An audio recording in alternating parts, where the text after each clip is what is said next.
जे काय अनटाइमली किंवा ऑड टाइमला जे काही वेदर डिस्टर्बन्सेस येतात ते सगळे या एल निनो किंवा एल निनोच्या लहान निनोच्या याच्याप्रमाणे होतात. म्हणजे याचा इफेक्ट या वर्षी नाही आहे याचा आपण एवढा तरी निश्चित सांगू शकतो की या वर्षी अनटाइमली रेन, ढगफुटी, कुठेतरी बाढ, हेलस्टॉर्म यासारखे प्रकार कमीत कमी होण्याची शक्यता. आणि त्यामुळे असं काही द्राक्ष बागायतदारांनी भीतीचं वातावरण निर्माण करायची जरूर. मागच्या काही वर्षामध्ये तुमचं बरंच नुकसान झालेलं आहे. दुसरा एक पार्ट आहे की रिट्रीट ऑफ मान्सून किंवा मान्सूनचं जे परतण्याचं जे सत्र असतं ते साधारणपणे असं सांगितलं जातं की 1 सप्टेंबर पासून सुरू होतं. पण काही वर्षापासून हे डिले होत चाललं.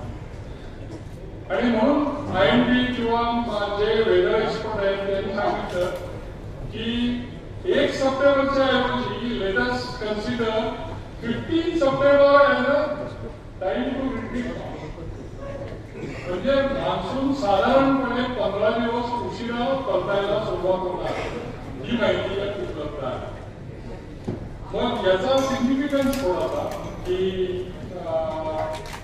आपण नॉर्मली असं म्हणतो की साधारणपणे ऑक्टोबर 15 नंतर केलेली छाटणी ही सेफ, कारण त्याच्यानंतर पाऊस किंवा येण्याची जी काय पॉसिबिलिटी सगळ्यात कमी होते. आला तरी कमी प्रमाणात पाऊस येतो. छाटल्यानंतर जी नवीन फुगे त्याला नुकसान होण्याची शक्यता बऱ्यापैकी कमी आहे. म्हणजे जर वेदर एक्सपर्ट्स म्हणतायत की 15 सप्टेंबर नंतर रिट्रीट आहे तर आपण एवढं समजू की तुम्ही छाटणी जी 15 तारखेला करणार होता ती 1 ला करायच्या तयारीत राहा. म्हणजे आता प्रत्येकाची सायकल आहे. तुम्ही साधारणपणे सप्टेंबर पासून सुरुवात करता वेगवेगळ्या ठिकाणी. त्या हिशोबाने तुम्हाला जर नॉर्मल वेदर एक्सपिरियन्स करायचा असेल तर साधारणपणे 15 दिवस पुढे जावा असा त्याचा अर्थ होतो. मग ते तुम्ही तुमचं नियोजन बघू शकता. तिसरा पार्ट एक सांगायचा जो होता तो म्हणजे वेदर इन्फॉर्मेशन. तुम्हाला तुम्ही पाहिली असेल की खरी ठरली किंवा नाही खरी ठरली असं आपल्याला पावसाळ्यामध्ये पाहावं. सर्वसाधारणपणे आपला जो मान्सून आहे त्याचं प्रिडिक्शन ठीक करणं हे थोडंसं अजूनही कठीण आहे. पण एवढं लक्षात ठेवा की ऑक्टोबर नंतरचे जे वेदर चेंजेस आहेत ते चेंजेस नॉर्मली तंतोतंत खरे ठरतात. म्हणजे ज्या तुम्हाला आता मी 2-3 वेबसाईट दाखवणार आहे त्या वेबसाईटमध्ये मिळणारी जी वेदरची इन्फॉर्मेशन आहे ती वेदर इन्फॉर्मेशन त्यांच्याकडून हर मान्सूनमध्ये पण तुम्ही कदाचित पाहिजे असेल. त्याच्यामध्ये ती जर चुकीची ठरली असेल किंवा ती ऍक्युरेट नसेल तर माझं असं म्हणणं आहे की ऑक्टोबर नंतरची जी प्रेडिक्शन आहे ती जास्त तंतोतंत करेक्ट असते. म्हणून आणि हे जी प्रेडिक्शन्स मॉडेल आहे त्याच्यामध्ये शॉर्ट टर्म प्रेडिक्शन हे अतिशय ऍक्युरेट असते. तुम्हाला संपूर्ण एक 3 महिन्याचा प्रेडिक्शन सांगा म्हणून तुम्ही सांगितलं आणि तुम्ही सांगितलं तरी देखील ते तंतोतंत खरा ठरेल हे सांगणं कठीण कोणालाही. पण पुढचे 3 दिवस कसे आहेत हे जर आज तुम्ही कोणाला विचारलं तर तो बरोबर सांगा. म्हणजे फॉर एक्झाम्पल माझ्या या साईटमध्ये जर बघितलं तर आजच्या याच्यामध्ये या विभागामध्ये कुठेही पाऊस नाहीये, जास्त पाऊस नाही, कुठेतरी रिमझिम एखादी झाली तर होईल हा प्रेडिक्शन होता. आणि हे प्रेडिक्शन 8 दिवसापासून ते खरं ठरलं. उद्या तुम्ही घरी जाणार सगळेजण, सकाळी सगळीकडे वातावरण छान असेल, दुपारी पाऊस पडतो. तो नाशिकचा भाग असू दे, सांगलीचा भाग असू दे, पुण्याचा असू दे किंवा सोलापूर, सगळ्या विभागामध्ये पाऊस. आणि हे असं वातावरण जवळजवळ संपूर्ण गणपतीमध्ये असतं. एक 8-10 दिवस हे अशा प्रकारचं वातावरण तुम्हाला पाहायला मिळेल. आणि अशाच ह्या सगळ्या व्यवसायिक सांगतात. तो 3 दिवस आधी जर वातावरणाची माहिती तुम्हाला समजली तर द्राक्षासारख्या पिकामध्ये नियोजन करणं अतिशय सोपं आहे. रोग किंवा काही ऍप्लिकेशन असतील किंवा काही कामं असतील, या सगळी कामं करण्यासाठी जर तुम्हाला 3 दिवसाच्या आधी इन्फॉर्मेशन मिळत असेल तर काय वाईट आहे, व्हेरी इंटरेस्टिंग. तुम्ही सगळं नियोजन तुमचं परफेक्ट होऊ शकता. मग हे सगळं जे इन्फॉर्मेशन आहे ते तुम्हाला मोबाईलमध्ये मिळेल, मोबाईलवरच्या ऍप्सवरून मिळेल. तर तुम्ही जर ते वापरत नसाल तर तुम्ही मोबाईल आज सुद्धा सकाळी गुड मॉर्निंग, संध्याकाळी गुड इव्हनिंग, गुड नाईट करण्यासाठी वापरत असाल तर मी जर तुम्हाला सांगितलं या वेबसाईट सबस्क्राईब करा आणि इन्फॉर्मेशन बघा तर त्यात काही चुकीचं आहे असं मला वाटत नाही. मी तुम्हाला पहिल्यांदा सांगतो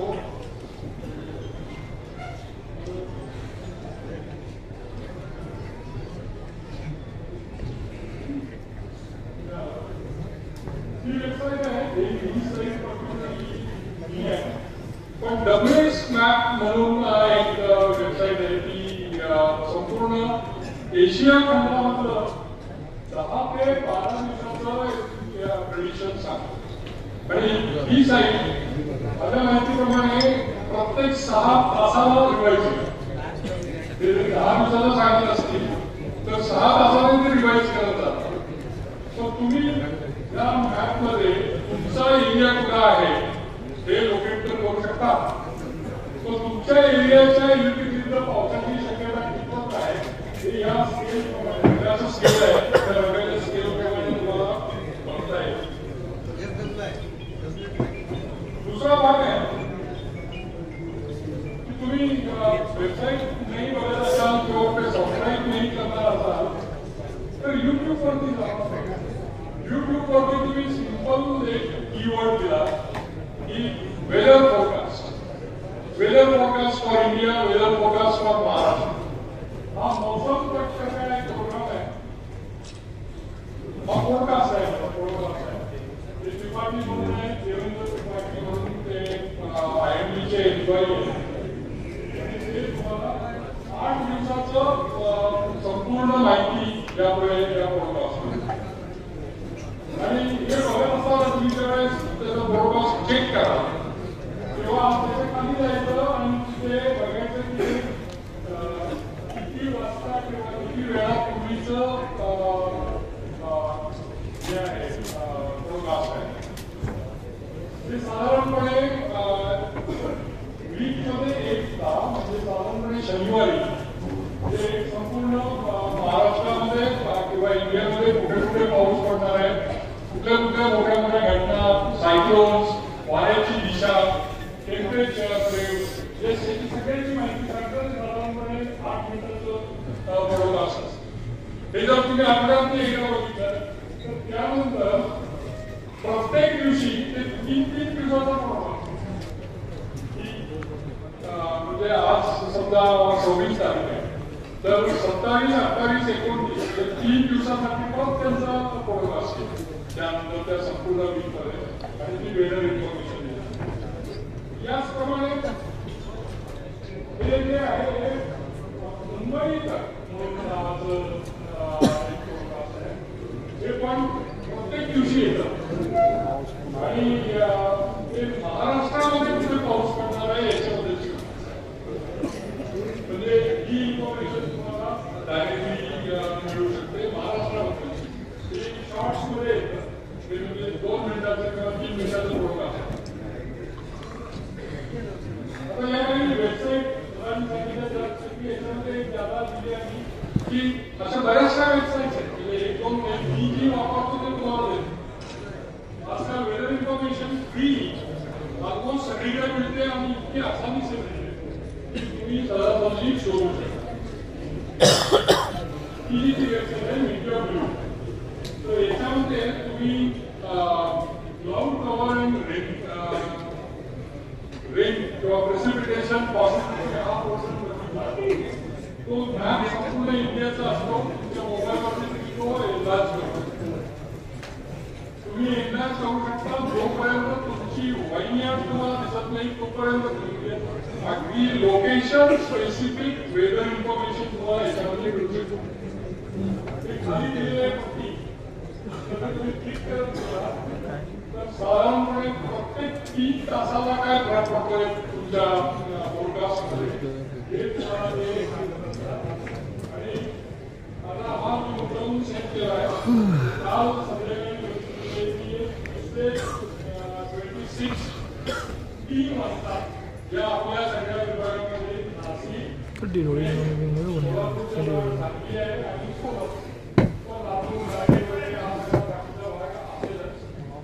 कुठेही पाऊस नाहीये. 3 वाजताच्या पिरियडमध्ये आणि दिवसभर असं वातावरण आहे असं ते सांगतो. फॉरवर्ड करत गेला तर संपूर्ण येतो. हीच साईड पुण्याच्या तारखेला म्हणजे 27 तारखेला 6 वाजेपर्यंत ही परिस्थिती असते. नाशिक, औरंगाबाद, सोलापूर सगळ्या भागामध्ये पाऊस आहे. आणि एवढं सांगतो की या विभागामध्ये कुठेही मोठा पाऊस नाही. पाऊस सगळीकडे पडला, रोज दुपारी पडला किंवा कुठेतरी एखाद्या ठिकाणी आमच्या भागामध्ये बघितला तिथे लाल किंवा पिवळे झोन्स आहेत. द्राक्ष विभागामध्ये सकाळपर्यंत 12-1 वाजेपर्यंत चांगलं उघड आणि त्याच्यानंतरचा जो भाग आहे ते साधारणपणे 2-3 तास वातावरण मिळणार पाऊस असतो. दुसरी साईड आहे झूम ॲप म्हणून. याचा एक तुम्ही ॲप तुमच्या मोबाईलवरती डाउनलोड करू शकता. हे संपूर्ण असं खाली जे दिलेलं आहे ना ते एक आणि हे तुम्ही फिक्स केलं आणि ऑन केलं संपूर्ण एकेका तासासाठी संपूर्ण चेंज करत आणि 3 दिवस तुमच्या एरियामध्ये कसं वातावरण हे सुद्धा तुम्ही मुलांनी केलं तर ते एक्सपायर होऊ शकतं. नाशिकमध्ये पिंपळगावमध्ये आणि तुमचा कुठला भाग असेल तिथपर्यंत तुम्ही जर एक्सपायर केलं तर तुमच्या भागावरती पाऊस पडणार आहे नाही क्लाउड आहे का नाही हे सगळं तुम्हाला पाहा. म्हणजे मला थोडक्यात सांगायचं आहे की वेदर इन्फॉर्मेशन आज के जमाने में अतिशय इझिली आहे. फक्त तुम्हाला एवढं समजलं पाहिजे की ह्या वेदरचा उपयोग कसा आहे.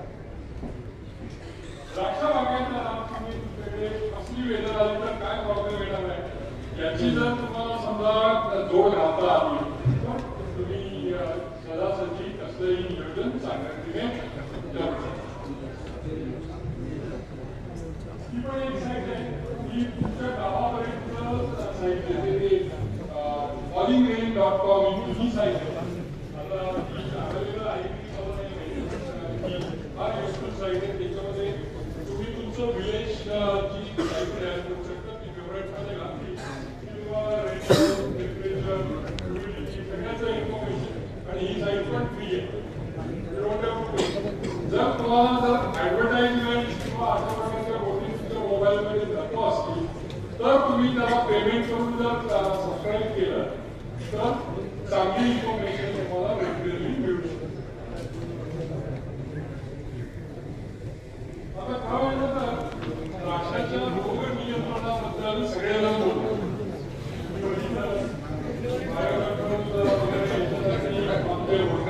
बोलून गेली डॉक्टर सहा बोलून गेले. यानंतर मला काय राहिलं मला माहिती नाही.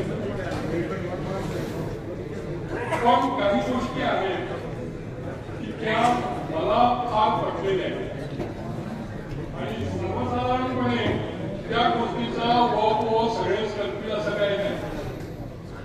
पण मला तुम्ही आता संधी दिलेली आहे तुमच्याशी गप्पा मारायची. त्याच्यानंतर पुढच्या एक 5 ते 10 मिनिटांनी 4-5 गोष्टी मी अतिशय एम्फॅटिकली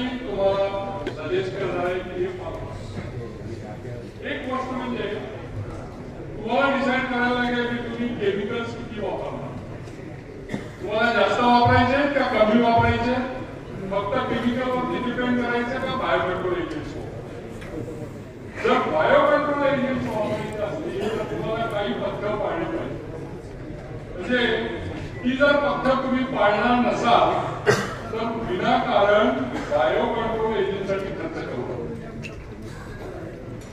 बायो कंट्रोल एजंट्स वापरायचे असतील तर दोन गोष्टी लक्षात ठेवा द्राक्षामध्ये. ट्रायझोल, फंजिसाइड आणि कॉपर हे दोन सगळ्यात मोठे एनिमीज आहेत बायो कंट्रोल वापरण्याचे. जर तुम्ही कॉपर वापरला असाल तर तुम्ही त्याच्या आधी किंवा नंतर वापरलेले जितके बायो कंट्रोल एजंट आहेत त्याचा काहीही उपयोग नाही. तो डिसाइड करो अगर आपको कॉपर यूज करना है forget about bio control. It is not possible. हे तुम्हाला डिसाइड करायला पाहिजे. दुसरा भाग आहे की जर तुम्ही ट्रायझोल फंजिसाइड वापरलेले असतील तर fungal bio control agent. Copper वापरला असेल तर फंगस पण मरते आणि बॅक्टेरिया पण मरते. बॅसिलस बिसिलस काय काय असेल सगळं मरते. तो अगर ट्रायकोडर्मा, व्हर्टिसिलियम, मेटारायझियम किंवा हे सगळे तुम्ही बायो कंट्रोल वापरणार असाल तर ट्रायझोल फंजिसाइड्स विनाकारण वापरायचे. केवळ त्याला काही एक स्लॉट आहे वापरण्याचा, केवढा त्यावेळेस पिरियडमध्ये त्याला वापरायचं सांगतो तुम्हाला. म्हणजे बायो कंट्रोल वापरण्यासाठी सगळ्यात चांगला टाइम आहे आता सप्टेंबर आणि ऑक्टोबर. असा का की तुमच्या काळ्या मॅच्युअर झाले की तुम्ही फंजिसाइड जास्त वापरतो. शेणा कंट्रोल केलेला असेल मारून सगळे रोग वगैरे तुमचे कंट्रोल बऱ्यापैकी करतात. पण या पिरियडमध्ये परतीचा मान्सूनचा पाऊस हा सगळीकडे म्हणजे वातावरणामध्ये ह्युमिडिटी असते. तर या वातावरणामध्ये ह्युमिडिटी आणि तुम्ही वापरलेले बुरशीनाशक साधारणपणे महिना झाला असेल एखादा बुरशीनाशक वापर. मग तुमच्या बागेच्या वेळेस बुरशीनाशकांचा वापर कमी होतो. तो म्हणजे सगळ्यात चांगला पिरियड आहे बायो कंट्रोल वापरायचा. म्हणून आम्ही सजेस्ट करतो की भाई तुम्ही ट्रायकोडर्मा किंवा बायो कंट्रोल एजंट्स आहेत ते हे सप्टेंबर ऑक्टोबर मध्ये वापरा. मग तुम्ही जर वापरायचं ठरवलं असेल तर त्याचा डेफिनेटली तुम्हाला फायदा होणार की तुमच्या बागेमध्ये कॅनोपीच्या एरियामध्ये जे काय बायो कंट्रोल पॅथोजन्स आहेत, मग ते तुमचं करपा असू दे, विजाणू करपा असू दे, जीवाणू करपा असू दे किंवा डाउनी मिल्ड्यू पावडर, या सगळ्यांचे जे इनॉक्युलम आहे ते सबस्टॅन्शियली कमी करण्याचं काम हे करतात. याच्यानंतर दोन गोष्टी आहेत. आम्ही तुम्हाला सांगितलं की इंड्यूस सिस्टमिक रेजिस्टन्स याचा वापर उपयोग आपल्याला इथे करता येतो. रूट झोन मध्ये ज्यावेळेस युजफुल मायक्रो ऑर्गॅनिझमचं पॉप्युलेशन वाढवलं जातं, ट्रायकोडर्मा असू दे, बॅसिलस असू दे, सुडोमोनास असू दे, हे जर तुम्ही वाढवलं रूट मध्ये तर रूटला जे सिग्नल मिळतात त्याच्यामधून नवीन येणारी पालवी किंवा असलेल्या वाढलेली पालवी आहे त्याच्यामध्ये काही विशिष्ट फेनॉलिक कंपाऊंड्स असतात ते झाडाला प्रतिकार शक्ती देतात, त्याची वाढ होते. आणि ती जर वाढलेली असेल तर तुम्ही आता याच्यानंतर छाटणी करणार. छाटणी केल्यानंतर जी नवीन पालवी येईल त्याच्यामध्ये जर झाड जास्त रेजिस्टन्स असेल डिझिजेस पॅथोजनसाठी तर त्याचा फायदा तुम्हाला डायरेक्टली किंवा इनडायरेक्टली मिळणार. म्हणजे समजा तुमच्या छाटल्यानंतर नवीन पालवी आणि पाऊस पडला, आता तुम्ही असंच वगैरे नवीन पालवीवरती पाऊस पडला की रोग येणार वगैरे वगैरे. पण ही पालवी जर रोग नियंत्रण स्वतः करत असेल इंड्यूस सिस्टमिक रेजिस्टन्स के द्वारा तर तुम्हाला स्प्रे करताना थोडंसं राहत मिळू शकते. त्या सुरुवातीच्या काळामध्ये पाऊस जर आला तर तो 1-2 दिवस असाच येतो आणि तुम्हाला डिस्ट्रॉय करून जातो. पण त्याच काळामध्ये तुम्ही जर इंटरनल रेजिस्टन्स माझ्याकडे असेल तर तुम्हाला भरपूर राहत मिळते, हे लक्षात ठेवा. आणि ही जी गोष्ट आहे ती या फॉर्म्युलेशन या पिरियडमध्ये ड्रेंचिंग करायचं. हे जे सिस्टमिक रेजिस्टन्स आहे, इंड्यूस रेजिस्टन्स आहे, याचा फायदा आपल्याला मिळतो. हा फायदा तुम्ही मिळवला पाहिजे. हे आमचे याचे बरेचसे ट्रायल्स आम्ही आमच्या युनिव्हर्सिटीमध्ये घेतलेले आणि रोग उशिरा येतो. रोग आला तर त्याच्यावरती जे स्पॉट असतात त्याच्यावरती बीजाणू कमी बनतात, पावडरी मिळू कमी होतो, डाउनी मिळू कमी होतो. पण याचा वापर तुम्ही तुमच्या बागेमध्ये केला पाहिजे.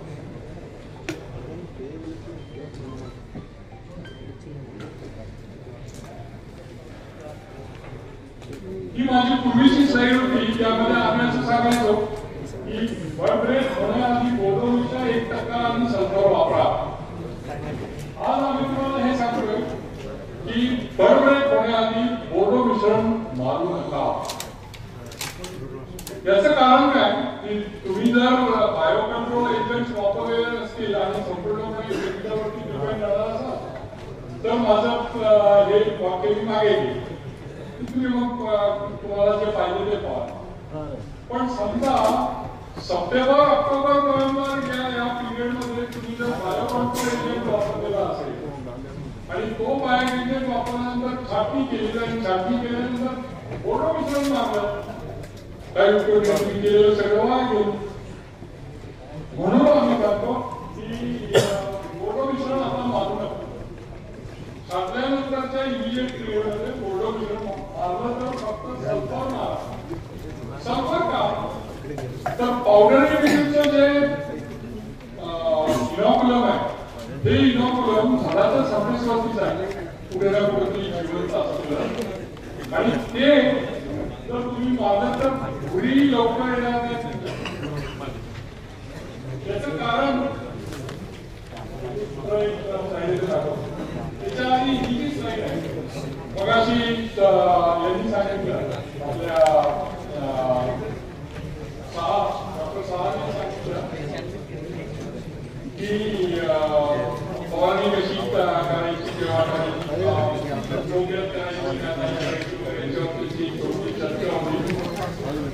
त्यांनी सांगितलं की हा पोर्शनच नाहीये तर तुम्ही सिस्टम विचारा. माझी ही साईड मी तुम्हाला मुद्दा सांगितलं की द्राक्षामध्ये ही जी स्टेज आहे साधारणपणे 6-7 पानं वाढलेली आहेत आणि भरपूर रोग आलेली आहे. ही स्टेज सिस्टमिक केमिकल्स वापरण्याची सगळ्यात चांगली स्टेज. पण तुम्ही कुठलंही वापरत असाल केमिकल, आमचा असा अनुभव आहे की या पिरियडमध्ये कुठलंही सिस्टमिक बुरशीनाशक किंवा इन्सेक्टिसाइड तुम्ही एकदा वापरलं तर त्याचं ऍब्सॉर्प्शन इतक्या चांगल्या प्रमाणात होतं की पुढचे 20-25 दिवस म्हणजे साधारणपणे फ्रूट सेट होतं त्यावेळेस. साधारणपणे 20-25 दिवसाची आहे. पुढचे 25 दिवस तुम्हाला त्या बुरशीनाशकाचा फायदा मिळतो. ते डावणी मिळूसाठी असो किंवा पावडरी मिळूसाठी. तो लक्षात ठेवा की तुमच्या बागेमध्ये जर पाऊस नाहीये, जास्त धुकं पडत नाहीये, अशी परिस्थिती या स्टेजमध्ये असेल तर निश्चितपणे त्याचा असा फायदा घ्या की या स्टेजमध्ये 1 किंवा 2 आंतरप्रवाही जी केमिकल तुम्ही वापरणार आहे ती वापरली. ही एकदा वापरली आणि तुमचं जर ऍब्सॉर्प्शन चांगलं झालं तर पुढचे 25 दिवस त्या केमिकलच्या रिलेटेड कुठलंही केमिकल वापरायची जरूर नाही होत. म्हणून मी ही स्लाईड आम्ही बरेचसे फोरकास्टिंग किंवा वेदर फोरकास्टिंग वरती आपण बरेचसे डेमोज घेतो. त्या डेमोमध्ये म्हणजे जवळजवळ 50 पेक्षा जास्त डेमो आम्ही घेतो प्रत्येक त्या 2-3 वर्षामध्ये शेतकऱ्याच्या बागेमध्ये. तर त्याला आम्ही काही रूल्स वापरले. त्या रूल मधला सगळ्यात सक्सेसफुल झालेला हा रूल आहे. आम्ही काय सांगतो की तुम्हाला 3 दिवसाचं वेदर इन्फॉर्मेशन अवेलेबल आहे. तो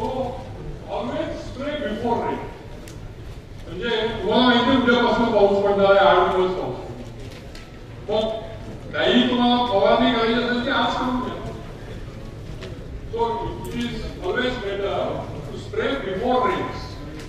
आणि एकदा तुम्ही आता स्प्रे केलं तर तुम्हाला भर पावसात स्प्रे करायची जरूर नाही, कारण स्प्रे केलं म्हणून म्हणतात do not spray when rains are forecasted. म्हणजे ज्या दिवशी पाऊस पडणार आहे त्या ह्याच्यामध्ये तुम्ही स्प्रे करायचाच नाही. तुम्हाला बागेत जायची पण जरूर.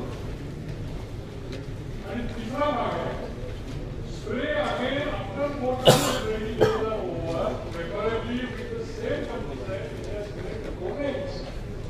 म्हणजे पावसाच्या आधीच्या पिरियड मध्ये तुम्ही जे काही बुरशीनाशक वापरलेलं आहे ते आहे झाडावरती, आणि ज्यावेळेस 1-2 दिवसाचा पाऊस आला त्या पावसामध्ये ते थोडंसं दूर गेलं, एकदा सगळंच काय गेलं नाही. मग त्याला परत त्याचं कॉन्सन्ट्रेशन किंवा त्याचं प्रोटेक्शन वाढवण्यासाठी पाऊस संपणार त्या दिवशी ते तुम्हाला ज्यावेळेस फोरकास्टिंग मध्ये कळतं त्यावेळेस त्याच बुरशीनाशकाचा किंवा इन्सेक्टिसाइडचा उपयोग पाऊस संपल्यानंतर पुन्हा एकदा. त्या 2 गोष्टी तुम्ही जर बाळगल्या तर तुमच्या पावसामधल्या किंवा डिस्टर्ब क्लायमेट कंडिशन मध्ये एखादं बुरशीनाशक यूज चांगला झाला नाही, रिझल्ट चांगले मिळाले नाही असं तुम्हाला सिच्युएशन दिसणार नाही. आता ज्यावेळेस रोग येतात बाजारामध्ये शेतकऱ्याला विचारलं तर शेतकरी सगळं मागलं, हे पण मागलं ते पण मागलं, हे मागणार आहे ते केलेलं आहे, आणि रोग असतो बागेत. तर तुमच्या बागेमध्ये रोग हा बुरशीनाशक खराब आहे म्हणून नाहीये, तुम्ही मारताना ज्या कृपा केलेल्या असतात त्याच्यामुळे हे अजून लक्षात येत नाही लोकांच्या, म्हणून या गोष्टी मी उदाहरण सांगतो.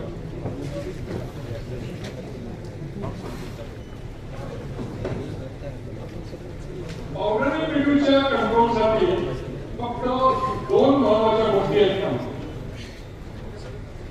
नियंत्रण पावडरी मिल्यूचं जेव्हा झालं पाहिजे it has to happen flowering सुरू झाला की फ्रूट सेट पर्यंत जो पिरियड, म्हणजे साधारणपणे 35 दिवसापासून 50 दिवसापर्यंत जो पिरियड आहे त्या पिरियड मध्ये पावडरी मिल्यूचं नियंत्रण जर चांगलं झालं तर तुमच्या बागेमध्ये परत पावडरी मिल्यू कधी रोखवत हे लक्षात. घरावरचा तर निश्चित नाही, पानावरती चुकून आपण इकडून तिकडून आलेला असा एकच चालू शकतो, पण घरावरचा पावडरी मिल्यू जो आहे हा स्ट्रिक्टली 35 ते 50 दिवसाच्या पिरियड मध्ये तुम्ही जे फवारणी करता त्यामध्ये येतो. ती फवारणी म्हणजे 35 ते 50 दिवसामध्ये पावडरी मिल्यूचं तुमच्याकडे उपलब्ध असलेलं सगळ्यात चांगलं आंतरप्रवाही बुरशीनाशक तुम्ही वापरलं पाहिजे. कारण एवढं लक्षात ठेवा की फ्रूट सेटिंग नंतर तुम्ही कुठलंही पावडरी मिल्यूचं आंतरप्रवाही बुरशीनाशक वापरलं तर त्याचा प्रेझेन्स रेसिड्यू मध्ये येणार. तो भलाही तो बिलो एमआरएल असू शकेल एखाद्या वेळेस, पण त्याचं रेसिड्यू मिळणार नाही. तुमच्या डिटेक्शन मध्ये जे काही नंबर्स येतील त्याच्यामध्ये एक बुरशीनाशक ट्रायाझोल जातीचं किंवा पावडरी मिल्यूचं जे तुम्ही 55 दिवसानंतर वापरलेलं आहे ते निश्चित आहे, त्याच्यामध्ये काही नाही. म्हणून आम्ही काय म्हणतो साधारणपणे 55-60 दिवसानंतर कुठलेही आंतरप्रवाही बुरशीनाशक वापरायचं नाही.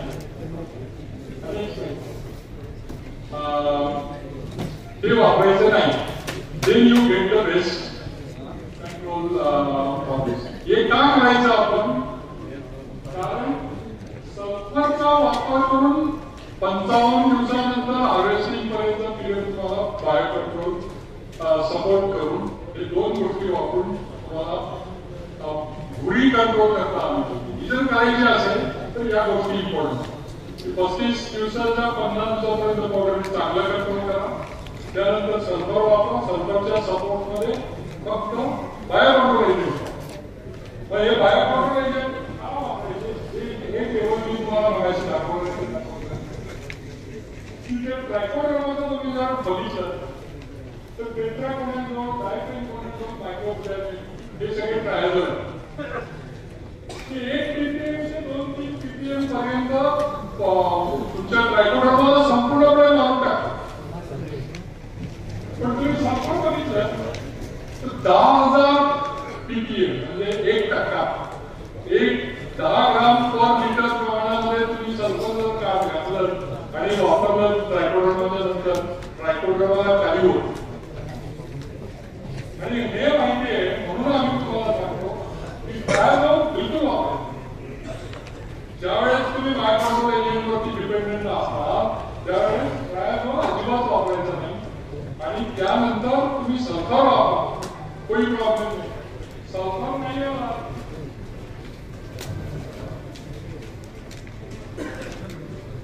या 2-3 गोष्टी ज्या आहेत त्या अशा की बायोकंट्रोल तुम्ही वापरू शकता. हे ॲम्फोझोमायसिस, ट्रायकोडर्मा आणि बॅसिलस कुठलाही बायोकंट्रोल वापरू.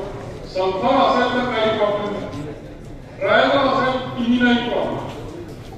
ॲम्फोझोमायसिस हे लो टेम्परेचरमध्ये वापरायचं असतं. ट्रायकोडर्मा थोड्याशा मिडियम टेम्परेचरमध्ये वापरू शकतात. बॅसिलस ज्यावेळेस उशीर झालेला असतो म्हणजे अगदी शेवटी जो पिरियड आहे म्हणजे समर सुरू झाला की ते टेम्परेचर असतं त्यावेळेस तुम्हाला बॅसिलस आणि प्रॉब्लेम काय होतो की सगळ्यांनी बायोकंट्रोल एजंट वापरलेले आहे आणि सगळ्यांनी कुठेतरी एखादा घर किंवा एखाद्या पानावरती गुढी दिसते. मग सगळे विचारतात की इतकं आम्ही केलेलं असतं बायोकंट्रोल एजंटवरती डिपेंडेंट राहून मग सगळ्यांनी कुठेतरी ट्रायझोम घेतलं आणि मागतात आणि सगळं मग वाया जातं. तसं नाही. तुम्हाला जर बायोकंट्रोल एजंट वापरलेला असेल तर एकदम घाबरून त्याच्या शेवटच्या वेळेला काहीतरी ट्रायझोम वगैरे असं वापरायचं करू नका. तर ते खाली जे दिलेले आहे त्या गोष्टी वापरता येतील तुम्हाला विदाऊट एनी रेसिड्यू आणि हे सुद्धा चांगले धुळी कंट्रोल की काय chlorine silver complex of H2O2 मला वाटतं डॉक्टर सहाने याच्याबद्दल मेन्शन केलं होतं.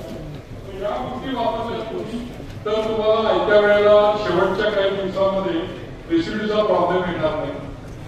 यासाठी अतिशय इम्पॉर्टंट आहे. याचा जर तुम्ही व्यवस्थित वापर केला तर तुम्हाला बऱ्याचशा गोष्टी सॉल्व्ह होतील असं मला वाटतं.